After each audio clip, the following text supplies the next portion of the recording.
Bonjour à tous, ici c'est Pouzol. Donc ici on se retrouve sur un petit logiciel que j'ai trouvé. Enfin j'ai cherché aussi quelque chose parce que je voulais créer mes propres icônes pour mon ordinateur. Enfin créer mes propres icônes.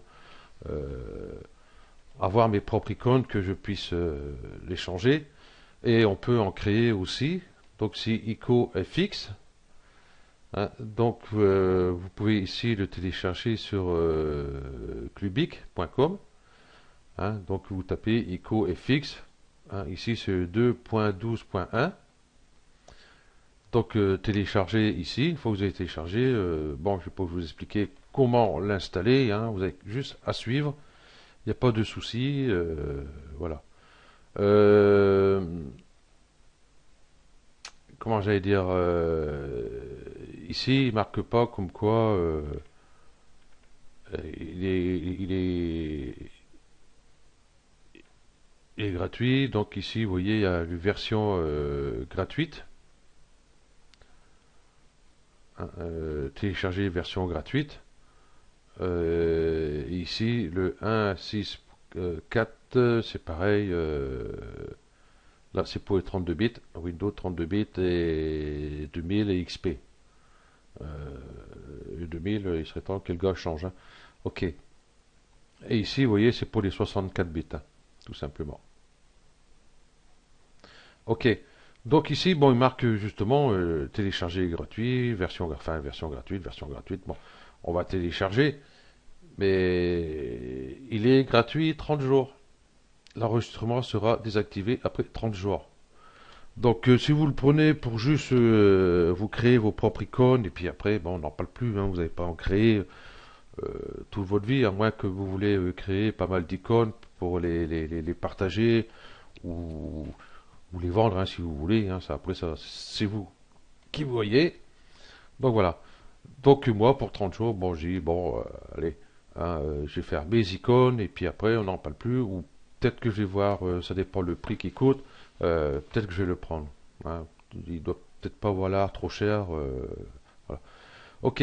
Donc ici, nous avons toujours ici, comme d'habitude, un fichier nouveau, ouvrir, enregistrer, capture d'écran. Vous pouvez faire une capture d'écran directement pour faire vos icônes.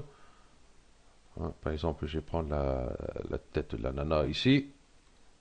Hop, vous voyez, automatiquement, voilà. Ici, ça sera la taille de votre icône. Hein. Ici, c'est la vue où on travaille dessus.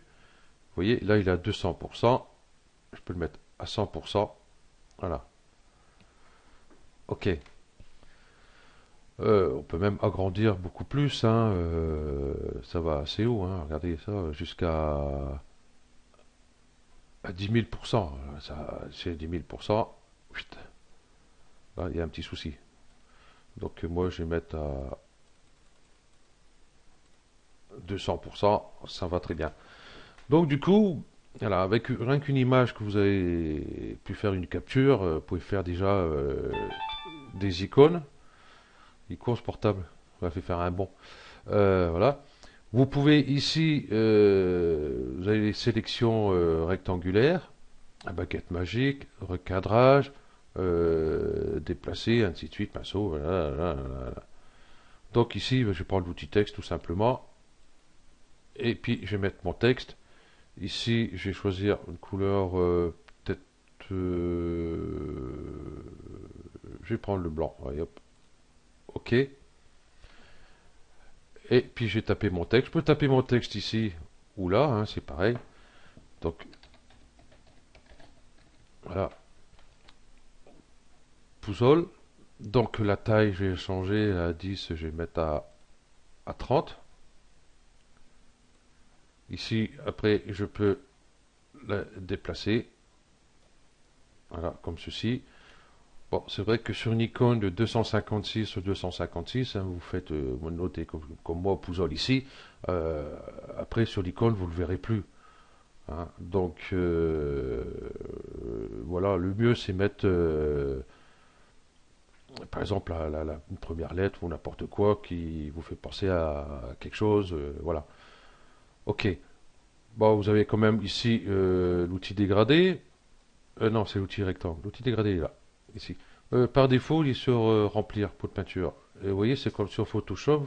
Il y a une petite flèche ici. Vous faites un long clic dessus et vous avez les différentes outils que vous pouvez utiliser tout simplement.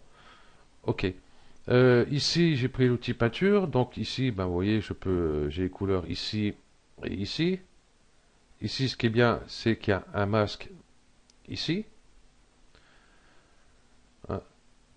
Donc du coup, le masque, le pinceau, là. Si je passe en blanc, je ne sais pas s'il est inversé là. Hop, voilà. Voilà. Je peux, vous voyez, faire les détourages ici pour faire par exemple le visage. Bon, allez, hop, rapide pour faire une sélection de cette partie-là.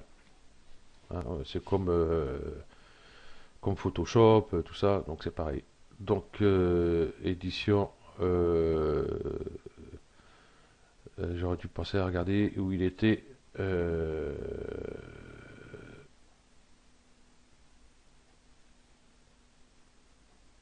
Ouais, justement, pour la sélection, il y a pas un onglet sélection. Bon, bah, désélectionné, hein, il est dans l'édition, désélectionné. Ok. Donc, voilà. Bon, après, peinture, vous pouvez prendre, ici, vous avez les différentes formes de pinceau. Ici, papillon. Vous pouvez mettre hop, un petit papillon ici. Voilà, ainsi de suite, ainsi de suite. Donc, je vais vous laisser chercher tout ça. Voilà. Donc, dans l'édition, dans un fichier, oui, capture, extraire, tout ça. Donc, édition, vous avez annulé, tout sélectionné, copier, couper, coller, patati, patata, hein, comme partout. Affichage, on peut zoomer, zoom avant, zoom arrière, ajuster à l'écran, pixel réel, ainsi de suite, la grille, barre latérale. Voilà. Voilà. Ok. Ici, nous avons les effets, tout simplement. Nous avons les réglages, tout pareil, hein, les courbes, luminosité, patati, patata. Image, ajouter une nouvelle image, importation, patati, voilà, ainsi de suite. Donc, je ne vais pas m'attarder là-dessus. Ok. On peut créer un nouveau calque. Vous voyez, les calques sont ici. Par contre, on peut monter ça, s'il vous plaît. Voilà. Voilà, je vous mon calque ici et j'ai mon calque ici. Donc, je peux sélectionner d'un côté ou de l'autre. Et là, pareil, si je prends par exemple mon pinceau, il n'y a pas de place. Voilà.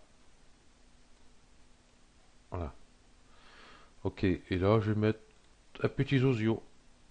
On va peut-être changer de couleur. On va mettre, allez, un jaune orangé. Et voilà. Donc, du coup, ce calque ici, je peux baisser son opacité, bien sûr. Hein. Ici, nous avons les modes de fusion. Pareil, hein, comme Photoshop, GIMP, ainsi de suite. Hein. Une fois qu'on a sélectionné, après avec les flèches du clavier, hein, vous pouvez faire ce que vous voulez. Ok. Donc après tout ça, bon, à vous de voir. Hein, ça change pas grand-chose de tout autre logiciel de retouche photo, tous ces trucs-là. Euh, Nous avons pratiquement les mêmes outils et puis ils font exactement la même chose. Hein. Aucun souci. Ok. Donc, arrivé ici, donc ben, nouvelle image. Si je clique là, nouvelle image, icône nouvelle, un petit. Ici, pour les dernières images que j'ai ouvertes, ou alors si je clique là, je vais chercher une image. Ici, nous avons enregistré. Bon, ici, couper, copier, coller. Bon, j'ai rien sélectionné, donc ça va pas le faire. Bon, ici, pour aller en arrière et revenir, ainsi de suite. Donc, c'est ici que c'est intéressant, créer icône window depuis image. Donc moi, sur Windows, ça m'intéresserait. On peut le faire aussi pour Macintosh. On peut le faire aussi créer un curseur, vous voyez, pour votre souris ici. Ici pour Android et ici pour iOS. Moi, pas connaître. Non, bon, enfin bref. Voilà. Donc, bah, moi, celle-là, hop, j'en veux pas. Hop. Donc, du coup, je vais ouvrir carrément une image que je vais chercher sur mon ordinateur. Donc, ces images en PNG que j'ai trouvées, qui vont me servir d'icône, vous voyez, j'ai celle-ci,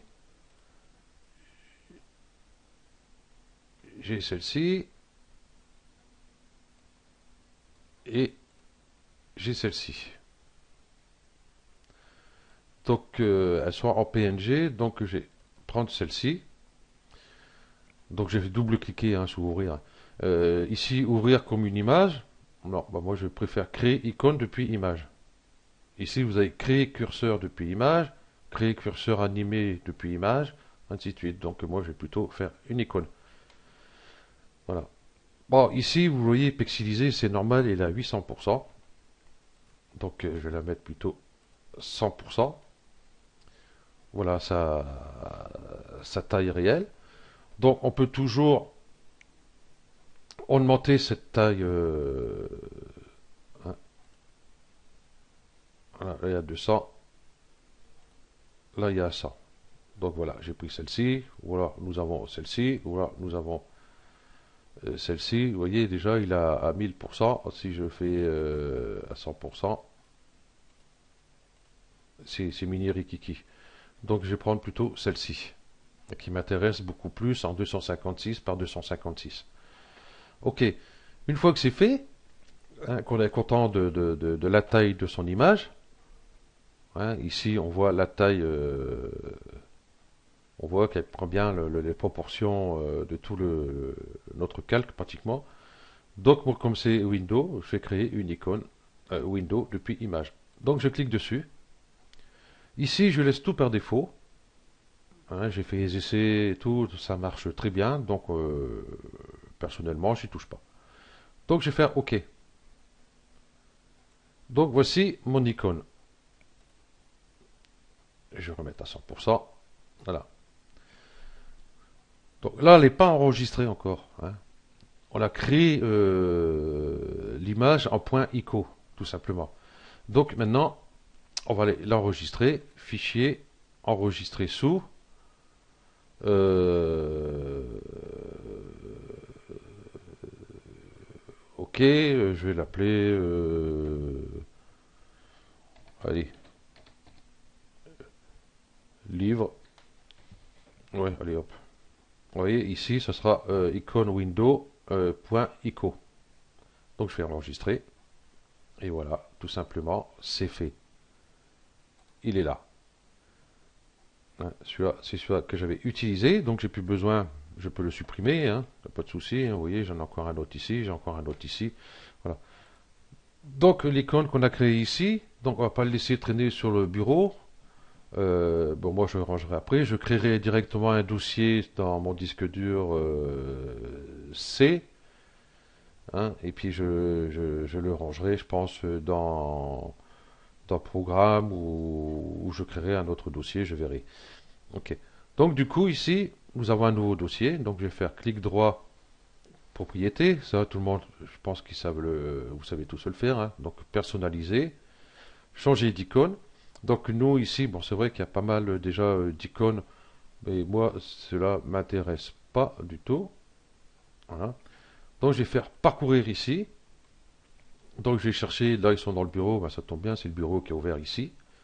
Et puis je vais chercher, voilà, ici j'ai mon livre. Hein. Donc il va mettre que les images .ico. Ça c'est des logiciels, tout ça, donc hein, ça ne me prendra pas. Donc ça va être mon livre ici. Donc je sélectionne, je fais ouvrir, OK, OK.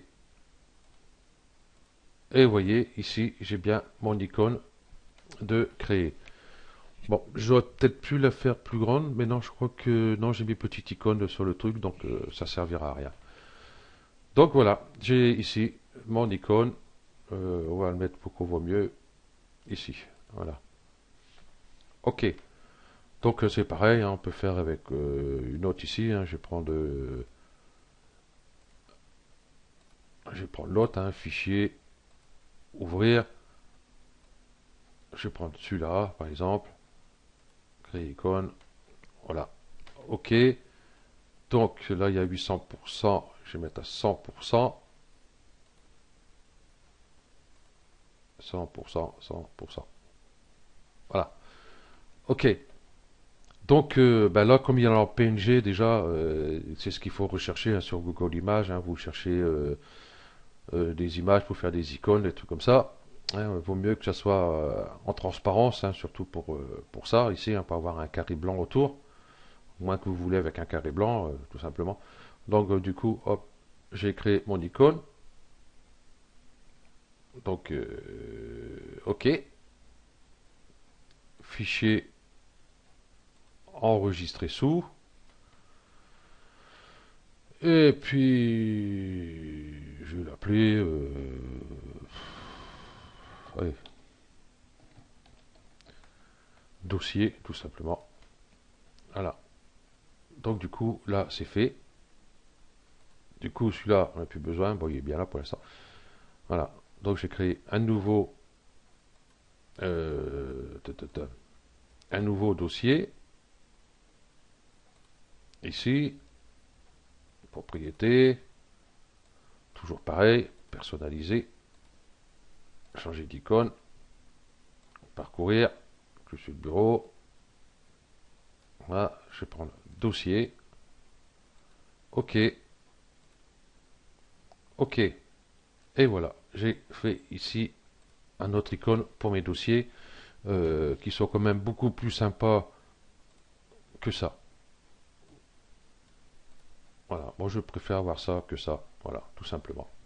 Ok, donc voilà, tout simplement récupérant des images, ou alors si vous êtes assez doué et assez patient, tout ça, vous pouvez directement les créer euh, dans ce logiciel ici, ou alors vous faites votre icône avec Photoshop, GIMP ou PhotoFit ou Paint ou tout ce que vous voulez, et après vous pouvez ici le mettre au format icône tout simplement. Ok, donc ben voilà, ça sera tout. Et puis voilà, ben, le prochain tuto, ça sera sur GIMP. Allez, ciao.